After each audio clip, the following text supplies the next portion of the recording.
Betrayal Chronicles. Journey into the dark side of trust. My name is chchi and I'm Zimbabwean. It was started on TikTok when this guy from Kenya approached me and telling me that he was Zuchu's promoter, manager, and I thought it was a big opportunity for me as a upcoming artist to feature this kind of to link with this kind of people. So what happened, we agreed on going to Zuchu, to Gucci's live concert in Kenya. That was about 9 July, but I couldn't go because my passport came later after the concert, so we had to plan for another date again. So we planned on 15 September. And then I went there. We agreed on what we agreed on. He was promising me gigs, a lot of them, a lot of interviews. He told me that I was going to meet up with a Kenyan artist, so maybe we can work on something. He told me that even the cars that I'm going to be moving around with, the accommodation, everything, like he was just promising. Yeah, like everything was just so big, and I'm like, okay, it's fine. So I agreed with my management, and then I went there. My manager stays in Dubai, so he couldn't come. I had to go alone, and yeah. So when I go there, it was something else. It was really something else. And the first day I had an interview. The second day, he was telling me about accommodation, telling me that we have to pay for accommodation. I'm like, I thought you said you done with everything, like everything is sorted for like 5 days, because I was supposed to stay there for 5 days and then I go to Uganda. But everything changed. The rent, he couldn't pay rent. Sometimes we could stay the whole day without eating. And then I had to tell my manager, and then he sent me money so that everyone, even the photographers, everyone we're staying with could eat. So it didn't go the way I was expecting. I said it's fine. I stayed strong, but it was difficult for me. Like, okay, I really have to go back home. I don't care about Uganda anymore. Like, I don't want to go to Uganda, but I needed it. Like, I needed the opportunity. But as for the situation, couldn't allow me to. I still had to go. So the 50th day that we were supposed to go to Uganda, I had a fight with the promoter because he was telling me that there is another show that I had at a certain club called Excess Millionaires. He told me that they didn't pay. And I'm like, okay, so what? You told me that they paid deposit and then they're going to give us the money before I play. And he said, no, they didn't. And then later on, we had to call the owner of the club, and he said he paid the full amount. So I had a fight with him, telling me that he needed money for accommodation. And I'm like, no, I'm not going to do that. So there was a designer who was dressing me there. She was like, okay, let me help you. Talk to your manager. Let me help you find accommodation for tonight. And then tomorrow you go to Uganda. I'm like, okay, it's fine. So I spoke to my manager. They agreed what they agreed on. And then she found me a B&B. We stayed there together with the designer. So the designer, the girl, is the one who came in into the picture. Like, she's like, do you know this guy is a con? Even when that concert I was supposed to come in July, he was doing the same thing. That artist, at least she's a bigger artist in Nigeria right now. But that guy, he couldn't even provide accommodation. He couldn't even provide food. Anything an artist could like want, but he couldn't afford it. So with this girl, I don't know how she was doing her things. She was claiming money from my manager, saying I bought this and this, but like with a higher price. She wasn't even bringing like maybe some receipts or stuff like that. She would just like, I bought this $50, I want my money. So she was just adding money. She was using, because she was talking to my manager. And I could ask my manager, like, are you aware that this girl is saying you are owing her this amount? felt like, no, I'm owing her money for the B&B and for the food, because she was the one who was buying me food. Since my manager sometimes is offline, so she was there for me at that time. And then next day I'm supposed to go to Uganda. My flight was at 7. So this girl's like, no, you can't go. I'm waiting for your manager to send my money so you can go. And time is moving. I have to be at the airport in the morning. And I had a press conference at 10 a.m. But she kept on like telling me we have to wait until I missed my flight. And then we had to go to Kenyan Airways to extend it to 2 p.m. So she also bought herself a ticket because she wanted to go with me. I can't complain about Uganda. The promoter there was like, it was okay, I don't lie. And I can still work with him if we could see he hires me or something, because he was very good. Everything was proper. Food, accommodation, transport was on point. Until the day I had to come back to Kenya because the owner of that club I played in Kenya, in Nairobi, booked me again. Yeah, because after I had to go to Kenya and then I played there and then I go back home. That was 2 October because I stayed for like 5 days in Uganda. Yes.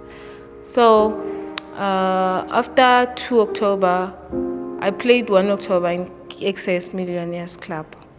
And then 2 October, I'm supposed to fly back home. And then this girl, that's when she came out with stories. A manager's owing me $1.6 US. Where's that money coming from? Like I bought myself ticket to go with you to Uganda and coming back.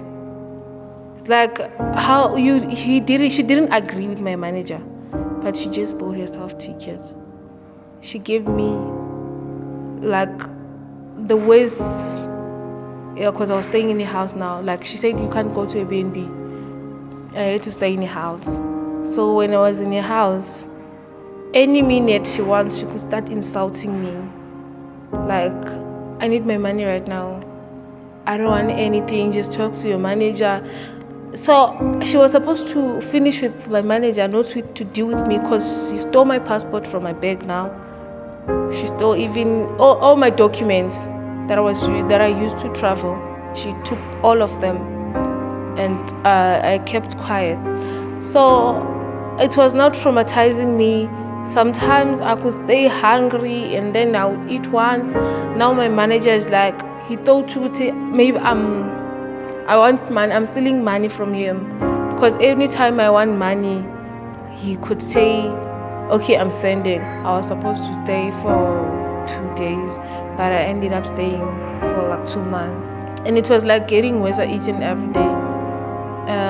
I wake up in the morning, she'll tell me, she started insulting me, sending me messages like on phone. She couldn't talk to me direct because she knew what she was doing was very wrong. She would be like, send me a message. She's sitting there, I'm sitting here, but she would send me a whole paragraph of a message telling me that I'm going to report you and your manager to the police and stuff. But she's holding my passport. I'm like, dude, there's nothing I can do. You're like locking me in your house. I can't go out. I can't go like anywhere. I can't move around alone when she's not there. She's holding me like a whole hostage. Like I tried to talk to a lot of people. I mean, a lot of people, even those that I was not even talking to. Even those who are not even my relatives. I texted everyone.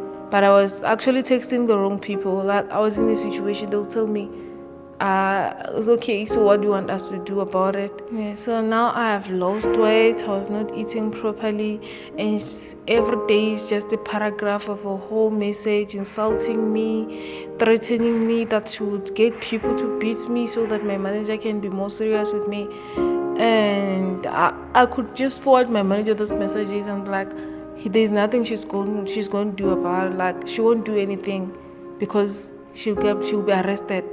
So I was scared because I was in a house. What if she just decide to kill me, to just hire someone to kill me? So there's a time that she contacted some people for like an interview. She said, this guy can help you out. She made me do the interview that online, like they even invited a lot of journalists so I can be everywhere. Like on that very day, I was the topic in Kenya. She made me like now blame the promoter, of which now I can say the promoter was wrong, but now it's not the promoter's fault. It's like her fault because she's holding my passport. If she gives me a passport, I go home.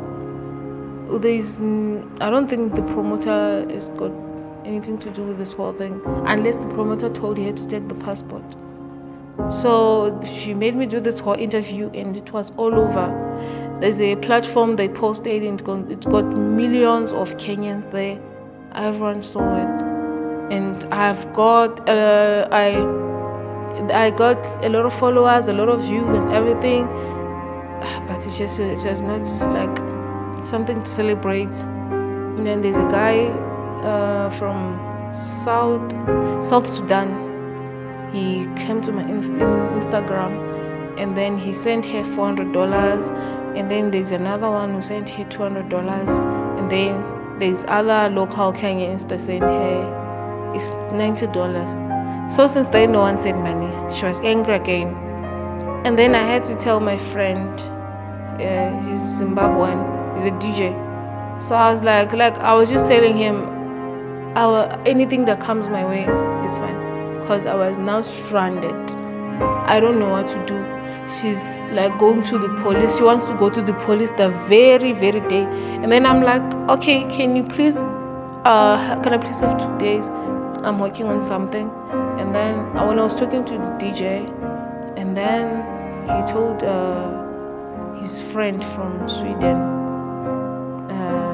that friend, I can say she was God sent, because when she came into the picture, she's someone who works with this kind of situations, because she does promote artists and stuff.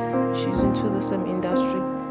So when she told the story, she texted me, DJ Aso said this. And then I told her the whole story. She's like, okay, it's fine. She called the Zimbabwean embassy, every office in Zimbabwe. The story now is about my passport. We are holding Zimbabwean property. It's not allowed. So she told her to give me back my passport. She refused. And then there was an event, Zimbabwe. It's called Zimaza, Zimbabwe, Malawi, Zambia. That's what Zimaza stands for. So she told me to go there. I could meet some Zimbabweans, and maybe I can get something to give her. The day for the event arrived, and there was a lady, Chipo, contacted me. Chipo is the lady from Sweden. She contacted me with her, and we were talking. So she was wondering why I was moving around. It was like a restaurant. Yena, she was doing a content with the other artists from Kenya. Like, she was so concentrating to the content, because there are content creators in Kenya, a lot of them. I picked a $50. I don't know who lost it, but I picked it, and then I screamed. It's like, what is it? I'm like, no, my sister just texted me. I'm like, no, I'm going to use this for transport. So I took that money, I put it in my bag. I kept on walking around. So there was a twilight, and there was a hedge, that green hedge, and there was a way straight to the gate that you can't even notice who's walking behind there. And a Jurao, and in between there was a way. So I had to use that road to the gate. I did my Uber. My Uber was standing at the gate, and like I told, lucky it was a woman. It was just my lucky day, and I told that woman, can you please drive? Don't wait to start the trip. Don't anything, just drive. I didn't know where I was going, but I just told her, let's go this way, to the university. And she knew the university. And when we got there, I started crying. I cried, like, before I even called the lady, I cried. Because it was like, I'm free. Even though I don't have my passport, I can actually apply for maybe a paper. I lost my passport and then I go home. We called the girl that I was supposed to meet up with. She's Zimbabwean, but she's based in Kenya. She's actually a woman. She took me to a house. We stayed for like a minute because she wanted me to relax. I was so stressed. I was crying the whole day, like, I'm free. I was just crying. And since I had money, I bought alcohol. I dosed myself with alcohol, and then we went to a house. I slept, and the next morning she gave me food. I ate, like I was eating like an orphan. We haven't seen food for like years. I was just so hungry. Every minute I'm hungry. She would take me to her salon. She has a salon. She did my nails. She did my hair. She did everything. Like, I was just so dirty. So when she sent all my clothes, she didn't send my passport. She kept it with her. So we had to report the case to the diplomatic police. And already the story was reported in Home Affairs Zimbabwe and Zimbabwean Embassy in Kenya. But a passport, you can't stay with that. So when we reported, the police went to a house and looked for her, but she was not there. And then when we went back on Monday to the diplomatic police, they said they didn't find the girl at the house. So they had to call her to come at the diplomatic police with the passport. If she doesn't come, then they will arrest her. So she came with a passport the very day I was there. The police told me to write a statement, and I wrote mine. When she came, she wrote hers to Uganda. She bought herself tickets. She never had an agreement with anyone, not even my management. So she brought the passport, and then the police asked me, do you still want this case to continue or you don't want? I'm like, for now, I just want to go home. So the lady from Sweden is the one who say, can we talk to any of your relatives? That's when I gave her my father's number, and then she contacted her. He didn't even know about me being in Kenya. Like, he never heard anything about this whole story. And then when I got my passport, we told him, and he bought the ticket. This is how I went back home, and I had to start afresh. Some of my relatives didn't want me to come back and do this job of DJing, but I just had to stay back and do it, because it's actually something that I want. It's something that I love to do. So I want all of us to be careful with this kind of people, especially online approaches. Promoters, people come to inbox claiming to be promoters. Those people are very dangerous. Just be careful who you talk to.